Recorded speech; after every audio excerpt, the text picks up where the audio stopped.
Magandang tanghali sa ating lahat.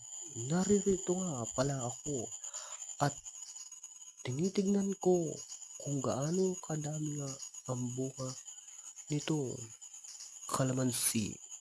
Dito lang yan matatagpuan sa Lawag, San Agustin, Isabela. Ang nagmamay-ari nito ay si Sir Larry Labug. Ay narito nga kami at para mamuti o mamitas ng kalamansi niya, ito daw ay 500 na puno.